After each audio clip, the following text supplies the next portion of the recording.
தமிழகத்தில் சரிந்து வரும் கொண்டை கடலை விலை. விளைச்சலுக்கு ஏற்ற விலை போகாமல் நஷ்டத்தில் விவசாயிகள். அரசு நிர்ணயித்த விலையை விட மார்க்கெட்டில் விலை சரிவு. 30% இறக்குமதி வரி விதிக்க விவசாயிகள் வலியுறுத்தல். மத்திய பிரதேசம், ராஜஸ்தான், ஹரியானா, பஞ்சாப் உள்ளிட்ட வட மாநிலங்களில் கொண்டை கடலை அதிக அளவில் உற்பத்தியாகிறது.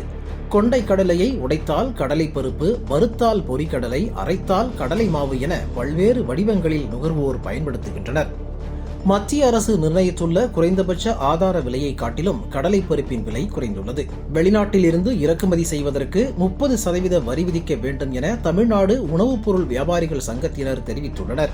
இந்த இறுதிக்கட்ட சூழ்நிலையில், அதாவது இன்னும் 2 மாதங்களே புது கிராப் வரக்கூடிய சூழ்நிலையில் எம்எஸ்பி விலை குறைவது என்பது புதிதாக வர இருக்கும் கிராப்புக்கு விவசாயிகளுக்கு நல்ல விலை கிடைக்க வேண்டும் என்ற அடிப்படையிலே தான் தற்போது இறக்குமதிக்கு விதிக்கப்பட்டுள்ள, அதாவது கடலை இறக்குமதிக்கு 30% வரி விதித்தால் மட்டுமே இனி வரும் காலங்களில், குறிப்பாக அந்த புது அறுவடை நடைபெறும் போது விவசாயிகளுக்கு நல்ல விலை கிடைக்க வாய்ப்பு இருக்கிறது. அதனால் அரசு இதை கவனத்தில் கொண்டு உடனடியாக கடலை இறக்குமதிக்கு 30% வரி கிடைக்கும். இந்த 30% வரி அப்படிங்கிறதுல பெருசாக நமக்கு பையருக்கு பெரிய விலைவாசி கூடுவதற்கான வாய்ப்பு இருக்குது. கிலோவுக்கு ₹1, ₹1.5 வரைக்கும் கூடுவதற்கு வாய்ப்பு இருக்கிறது.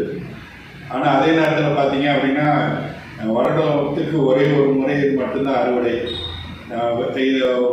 விவசாயிக்கு அந்த ஆண்டு விலை கிடைக்கவில்லை என்றால் அடுத்த ஆண்டு அவர் விவசாயம் பண்ணுறதுக்கு யோசிப்பார்.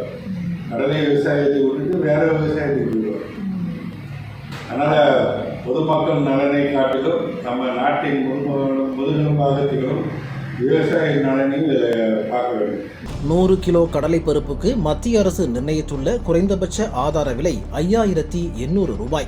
உள்நாட்டு உற்பத்தி அதிகரித்ததால் ₹5,400க்கும் குறைவான அளவே மார்க்கெட்டில் விலை போகிறது. இதனால் விவசாயிகளுக்கு உரிய விலை கிடைப்பதில்லை என வேதனை தெரிவிக்கின்றனர்.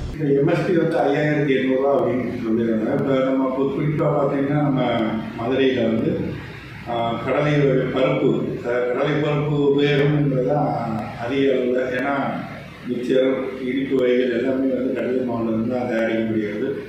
இன்றைய விலை ₹5,800 8,300 வரையும் நீங்கள் மதுரையில் விற்பனை ஆகின்றது. இது 5,800 உள்ள எம்எஸ்பி கடலை கம்பேர் பண்ணும்போது ₹300 ₹400 விலை கம்மியாக தான் நீங்கள் விற்கப்பட்டுள்ளது. கனடா, ஆஸ்திரேலியாவில் இருந்து கடலை பருப்பு இறக்குமதி செய்யப்படுகிறது. வெளிநாட்டில் இருந்து இறக்குமதி செய்யும் கடலை பருப்புக்கு 30% வரி விதிக்க வேண்டும். அவ்வாறு செய்யும் போது கடலை பருப்பு இறக்குமதி குறையும். இதனால் உள்நாட்டு விவசாயிகள் உற்பத்தி செய்யும் கடலை பருப்பு தேக்கமடையாது, உரிய விலை கிடைக்கும். எனவே அரசு கவனம் செலுத்தி கடலை பருப்பிற்கு இறக்குமதி வரி விதிக்க வேண்டும் என விவசாயிகள் மற்றும் உணவுப் பொருள் வியாபாரிகள் வலியுறுத்தினர்.